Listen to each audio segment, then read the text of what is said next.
Hello friends, welcome back to our channel. Friends, ముందుగా ఈ సీరియల్లో ఏం జరగబోతుందో తెలుసుకుందామా? ఇక వీడియోలోకి వెళ్ళినట్లయితే అమూల్య రోజులాగానే కాలేజీకి బయలుదేరి వెళ్తూ ఉంటుంది. ఇక విశ్వ మాత్రం అమూల్య కోసమే ఎదురు చూస్తూ ఉంటాడు. ఎలాగైనా అమూల్యతో మాట్లాడాలి. అంతగా ప్రేమించుకొని పెళ్లి చేసుకున్న ధీరజ్ ప్రేమ విడిపోతున్నారు. లేదు, వాళ్ళు విడిపోకూడదు, కలిసిమెలిసి సంతోషంగా ఉండాలి అంటే అసలు అమూల్యతో మాట్లాడాలి అని విశ్వ అమూల్య కోసం ఎదురు చూస్తూ ఉంటాడు. ఇంతలోనే అమూల్య అక్కడికి వస్తుంది. ఇక తనని చూసిన విశ్వ, అమూల్య నీతో మాట్లాడాలి, ప్లీజ్ ఒక్కసారి ఆగు ఆగు అని అంటూ ఉంటే అప్పుడు అమూల్య, చూడు విశ్వ, నువ్వు చేసిన మోసం చాలు, ఇక నేను నీతో మాట్లాడాలనుకోవడం లేదు. నీ మొహం చూడాలన్నా అసహ్యం వేస్తుంది. చూడు, నువ్వు నన్ను ఇలాగే నా వెంట పడితే మాత్రం నేను మా అన్నయ్యలతో చెప్పేస్తాను అని అమూల్య అంటూ ఉంటే అప్పుడు విశ్వ, లేదు అమూల్య, ఇప్పుడు నిన్ను ఏడిపించడానికి కాదు, నీతో ఒక ముఖ్యమైన విషయం కోసం మాట్లాడడం కోసమే నీకోసం ఎదురు చూస్తున్నాను అని విశ్వ అనగానే ఇక అమూల్య లేదు అని చెప్పి అక్కడి నుంచి వెళ్ళిపోతూ ఉంటుంది. ఇక విశ్వ అమూల్య వెనకాలే వెళ్తూ ఉంటాడు. ఇంతలో అక్కడికి వచ్చిన సాగర్ విశ్వాను చూసి చాలా కోపంగా, ఒరేయ్ విశ్వ అని చెప్పి వెంటనే తన కాలర్ పట్టుకొని, ఏంట్రా నా చెల్లెల్ని ఏడిపిస్తున్నావా? చూడు అమూల్య, ఆ రోజు నువ్వు కోర్టులో తప్పు సాక్ష్యం చెప్పి విన్ని బయటికి తీసుకురావడమే తప్పు చేశావు. లేకపోతే వీడు జైల్లో చిప్పకూడు తినేవాడు. ఇప్పుడు నీకు ఇలాంటి పరిస్థితి వచ్చేది కాదు కదా అని ఇక సాగర్ విశ్వాని కొడుతూ ఉంటాడు. అది చూసిన అమూల్య చాలా బాధపడుతూ, అన్నయ్య ఇప్పటికే ఈ గొడవలు చాలన్నయ్య, ఇక వీటిని మరింత ఎక్కువ చెయ్యొద్దు. ఈ రెండు కుటుంబాల మధ్య చాలా గొడవలు జరుగుతున్నాయి, ఆపన్నయ్య అని చెప్పి ఇక అమూల్య సాగర్ని తీసుకొని అక్కడి నుంచి వెళ్ళిపోతూ ఉంటుంది.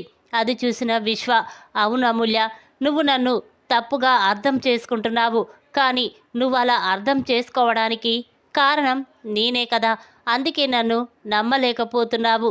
కానీ ఈ విషయం ఎలాగైనా నీతో చెప్పాలి, ప్రేమ ధీరజుల్ని ఒక్కటి చెయ్యాలి అని చెప్పి ఇక విశ్వ అక్కడి నుంచి వెళ్ళిపోయి ఒంటరిగా కూర్చొని ఆలోచిస్తూ ఉంటాడు. ఇంతలోనే విశ్వాకి ఒక ఆలోచన వస్తుంది. అవును, నేను అమూల్యతో ఒంటరిగా మాట్లాడుతుంటే అమూల్య నన్ను నమ్మలేకపోతుంది, అందుకే ధీరజ్ని తీసుకొని నా దగ్గరికి వచ్చేయమని ఒక్కసారి నేను అమూల్యకి ఫోన్ చేస్తాను అని విశ్వ తన ఫోన్ తీసి అమూల్యకి ఫోన్ చేస్తాడు. ఇక ఇంతలోనే ఫోన్ రింగ్ అవడంతో అమూల్య, ఇదేంటి ఈ టైంలో నాకు ఎవరు ఫోన్ చేస్తున్నారు అని చెప్పి వెంటనే ఫోన్ తీసేసరికి అక్కడ విశ్వ. అది చూసిన అమూల్య ఒక్కసారి షాక్ అయిపోయి చూస్తూ ఉంటుంది. ఇదేంటి, విశ్వకి ఎంత చెప్పినా బుద్ధి రాలేదు, పదే పదే ఫోన్ చేసి నన్ను చాలా కోపం తెప్పిస్తున్నాడు అని చెప్పి అనుకుంటూ ఉండగా ఇంతలో అమూల్య ఫోన్ కట్ చేస్తుంది.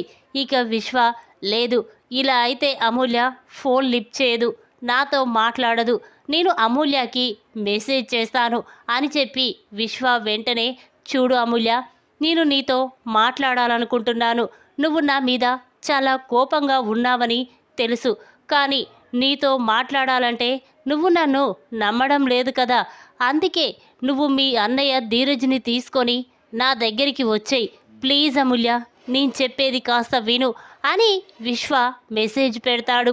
ఇక అది చూసిన అమూల్య ఒక్కసారి షాక్ అయిపోయి చూస్తూ ఉంటుంది.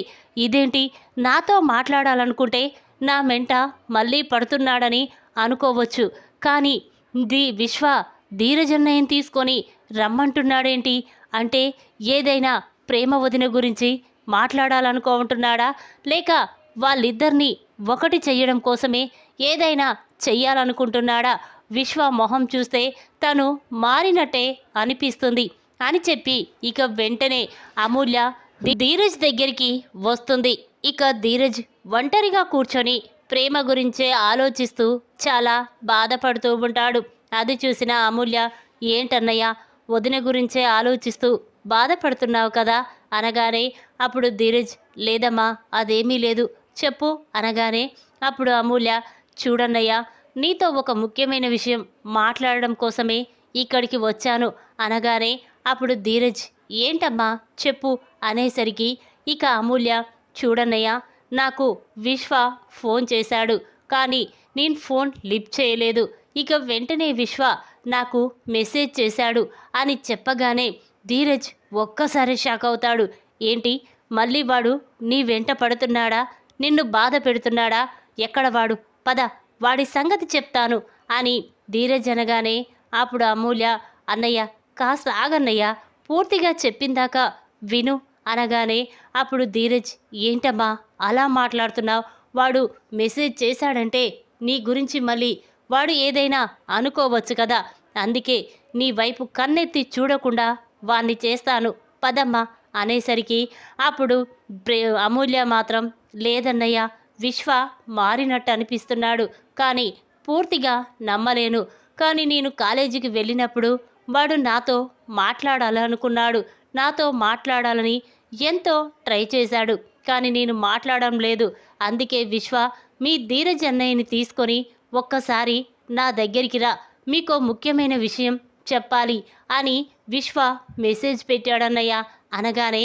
అప్పుడు ధీరజ్ ఏంటమ్మా నువ్వు చెప్పేది ముఖ్యమైన విషయమా అది నీతో పాటు నన్ను కూడా తీసుకురమ్మన్నాడా అనగానే అప్పుడు అమూల్య అవునన్నయ్య ఒకవేళ ప్రేమ వదిన గురించి ఏదైనా మనకు చెప్పాలనుకుంటున్నాడేమో అసన్ని కూడా ఒకసారి నమ్ముదామన్నయ్య వెళ్ళి విశ్వాని కలుద్దామన్నయ్య అని అమూల్య అంటుంది.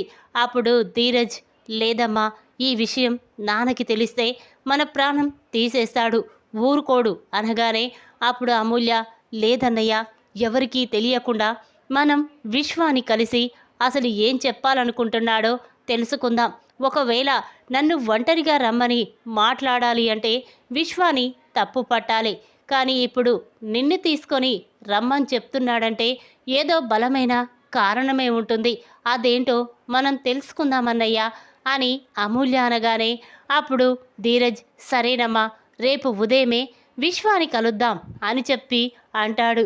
ఇక ఇంతలోనే ఉదయం అవుతుంది. ధీరజ్ అమూల్యాని తీసుకొని బైక్ మీద వెళ్తూ ఉంటాడు. అలా కాస్త దూరం వెళ్ళేసరికి విశ్వ ఒక చోటు నిలబడి ఉంటాడు. అది చూసిన అమూల్య ధీరజ్ అన్నయ్య అదిగో అక్కడ నిలబడ్డాడు వెళ్దాం పద అని ఇద్దరూ కలిసి విశ్వ దగ్గరికి వెళ్తారు.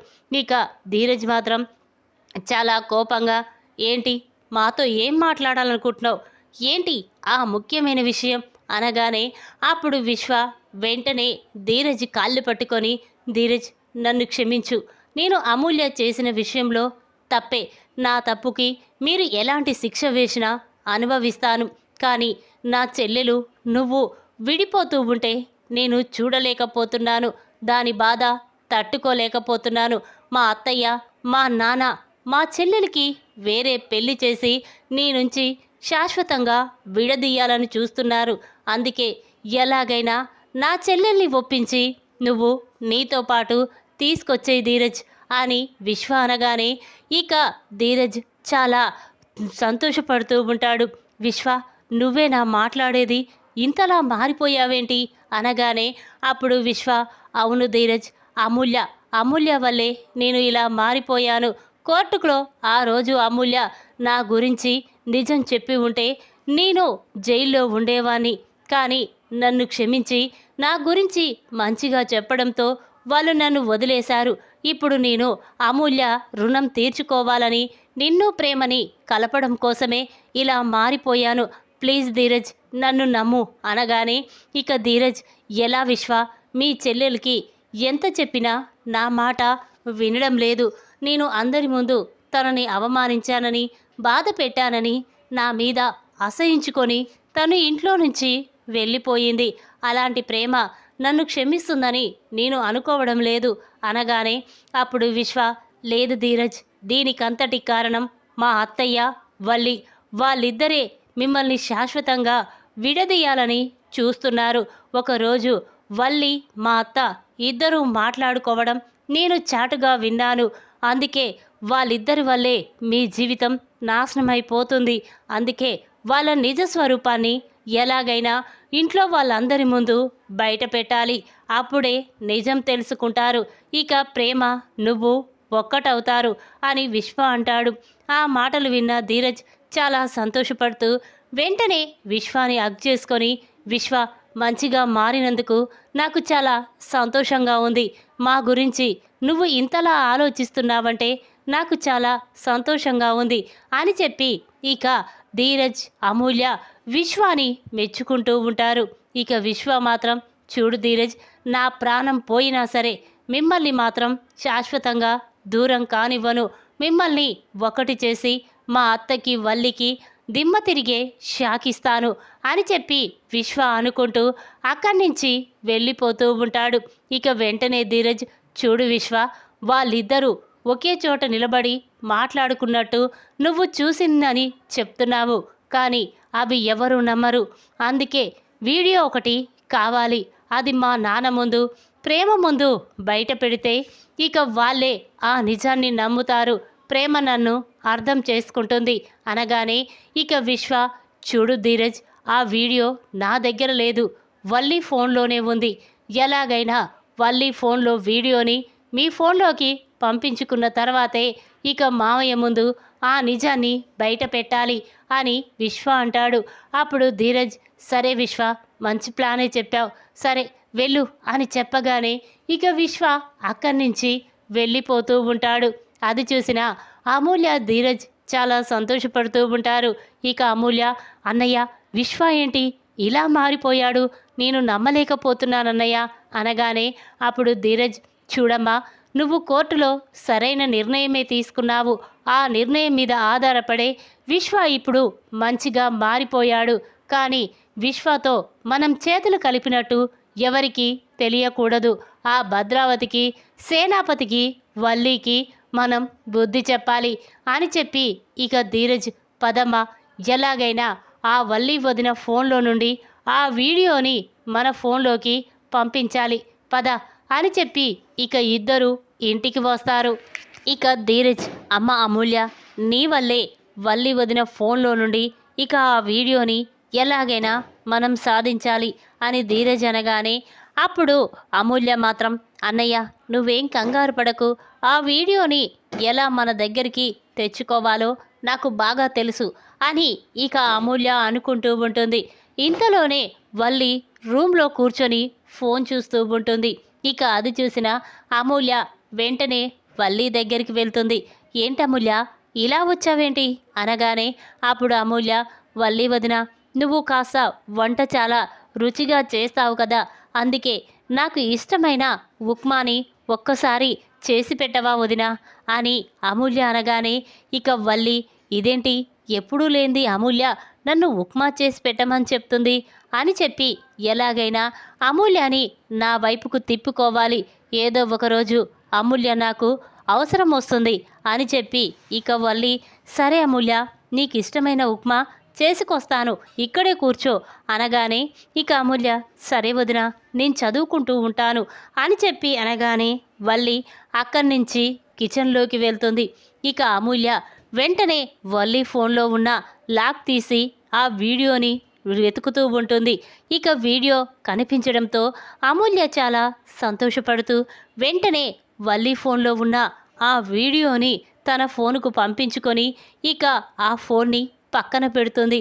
ఇక అది ఇంతలోనే అమూల్య మాత్రం, వదిన, ఇన్ని రోజులు నీ నిజ స్వరూపం తెలియక నాన్న నీ గురించి ఎంతో మంచిగా ఊహించుకుంటున్నాడు. నా ఇంటికి నా కోడలు మహాలక్ష్మీదేవి అని అనుకుంటున్నాడు. కానీ ఇప్పుడు నీ నిజ స్వరూపం నాన్న ముందు బయట పెడతాను అని చెప్పి ఇక అమూల్య అనుకుంటూ ఉండగా ఇంతలోనే శ్రీవల్లి ఇక ఉప్మా తీసుకొని అమూల్య దగ్గరికి వస్తుంది. ఇదిగో అమూల్య, తిను అని చెప్పి అనగానే ఇక అమూల్య తింటూ ఉంటుంది. ఇక వల్లి మాత్రం, ఎలా ఉంది అమూల్య, బాగుందా అనగానే అప్పుడు అమూల్య, చాలా బాగుంది వదిన, ఇలా బాగుంది కాబట్టే ఈ విషయం అందరితో చెప్పాలనుకుంటున్నాను అనగానే వల్లికి ఏమీ అర్థం కాదు. ఇదేంటి అమూల్య ఇలా మాట్లాడుతుందేంటి, అందరికీ చెప్పాలనుకోవడం ఏంటి అని ఏంటమ్మా అందరికీ చెప్పాలనుకోవడం ఏంటి అనగానే ఇక అమూల్య, అదే వదిన, నువ్వు నా కోసం చేసిన ఉప్మా చాలా బాగుంది కదా, ఆ విషయమే నాన్నతో అమ్మతో చెప్పాలనుకుంటున్నాను అంతే అని చెప్పి ఇక అమూల్య అక్కడి నుంచి వెళ్ళిపోతుంది. ఇక వల్లి మాత్రం అమూల్యాన్ని కూడా నా దారిలోకే తెచ్చుకుంటాను, ఇక అందరినీ నా చెప్పు చేతల్లో పెట్టుకుంటాను, ఈ ఇంటికి మహారాణినవుతాను అని వల్లి కలకంటూ ఉంటుంది. ఇక ఇంతలోనే అమూల్య ఆ ఫోన్ తీసుకొని ధీరజ్ దగ్గరికి వస్తుంది. అన్నయ్య, ఇదిగో అన్నయ్య, ఆ వల్లి ఫోన్లో ఉన్న వీడియోని తీసుకొచ్చేస్తాను అని చెప్పి అమూల్య ఆ ఫోన్లో వీడియోని ఇక ధీరజ్కు చూపిస్తుంది. అది చూసిన ధీరజ్, అమూల్య, వెంటనే ఈ విషయం నాన్నతో చెప్పేద్దాం, అవి శ్రీవల్లి నిజ స్వరూపాన్ని బయట పెడదాం అని చెప్పి ఇక ధీరజ్ నానా అమ్మ అని పిలుస్తూ ఉంటాడు. ఇక అందరూ కూడా అక్కడికి వస్తారు. ఇక రామరాజు, ఏంట్రా ధీరజ్, ఏం జరిగింది అనగానే అప్పుడు ధీరజ్, నానా, మనల్ని మోసం చేసేవాళ్ళే మన ఇంట్లో ఉన్నారు, కానీ వాళ్ళ గురించి ఎలా నానా తెలుసుకోవడం అని ధీరజ్ అనగానే రామరాజుకి ఏమీ అర్థం కాదు. ఏంట్రా ధీరజ్, ఏం మాట్లాడుతున్నావు, మన ఇంట్లోనే మనల్ని మోసం చేసేవాళ్ళు ఎవరున్నారా, అందరం మనమే కదా అనగానే అప్పుడు ధీరజ్, అవునానా, అందరినీ మనం అలా అనుకోబట్టే ఈరోజు ప్రేమ నేను శాశ్వతంగా విడిపోయాం అనగానే ఇక రామరాజు బాధపడుతూ ఉంటాడు. అవునరా, ఇదంతా మీ అమ్మ వల్లే కదా, మీ అమ్మే నీ చేత బలవంతంగా ప్రేమ మెడలో తాళి కట్టించి నీ జీవితాన్ని ఇలా తయారు చేసింది, ఇక ఇంట్లో మనల్ని మోసం చేసేవాళ్ళు ఎవరున్నారా, మీ అమ్మ తప్ప అని రామరాజు అనగానే ఆ మాటలు విన్న వేదవతి చాలా బాధపడుతూ ఉంటుంది. ఇక ధీరజ్ మాత్రం, చూడు నానా, నా అమ్మ నిన్ను ఎప్పటికీ మోసం చెయ్యదు, ఎందుకంటే నా పెళ్లి గురించి నీతో చెప్పొద్దని అమ్మ దగ్గర మాట తీసుకున్నాను, అందుకే ఆ విషయం చెప్పలేకపోయింది, కానీ మనల్ని మోసం చేసింది అమ్మ కాదు నానా, ఇదిగో ఈ వల్లీనే అని చెప్పగానే అందరూ స్టన్ అయిపోయి చూస్తూ ఉంటారు. ఏంట్రా, ఏం మాట్లాడుతున్నావు అనగానే అప్పుడు ధీరజ్, అవునానా, ఈ వల్లి వదిన భద్రావతితో చేతులు కలిపి ప్రేమని నన్ను శాశ్వతంగా విడదీసేసింది అని అంటూ ఉంటే అప్పుడు వల్లి, లేదు మావయ్య, కావాలని వీళ్ళు నా మీద ఇలా అబద్ధం చెప్తున్నారు అనగానే ఇక ధీరజ్, నానా, ఒక్కసారి ఈ వీడియో చూడానా, నీకే అర్థమవుతుంది అని ధీరజ్ తన దగ్గర ఉన్న వీడియోని రామరాజుకు చూపిస్తాడు. ఇక అది చూసిన రామరాజు ఒక్కసారి స్టన్ అయిపోయి చూస్తూ ఉంటాడు. ఇక వెంటనే చాలా కోపంగా వల్లి దగ్గరికి వచ్చి, ఏంటమ్మా నువ్వు చేసింది, అంటే ఆ భద్రావతితో చేతులు కలిపి నా కుటుంబాన్ని నాశనం చెయ్యాలని చూస్తావా, నీలాంటి వాళ్ళు నా ఇంట్లో ఉండకూడదు అని చెప్పి ఇక రామరాజు, చూడు, నీకు నా కొడుకు చేత విడాకులు ఇప్పించేస్తాను అని చెప్పి ఇక చందు వల్లి చెంప పగలగొట్టి మెడ పట్టుకొని బయటికి గెంటేస్తాడు. ఇక అది చూసిన వల్లి షాక్ అయిపోయి చూస్తూ ఉంటుంది. ఈ విధంగా ధీరజ్తో చేతులు కలిపి వల్లి నిజస్వరూపాన్ని రామరాజు ముందు బయట పెట్టిన విశ్వ, వల్లికి దిమ్మ తిరిగే షాక్ ఇచ్చిన చందు. ఈ వీడియో కనుక మీకు నచ్చినట్టయితే లైక్ చేయండి. మరిన్ని వీడియోల కోసం మా ఛానల్ని తప్పకుండా సబ్స్క్రైబ్ చేసుకోండి. Thanks for watching.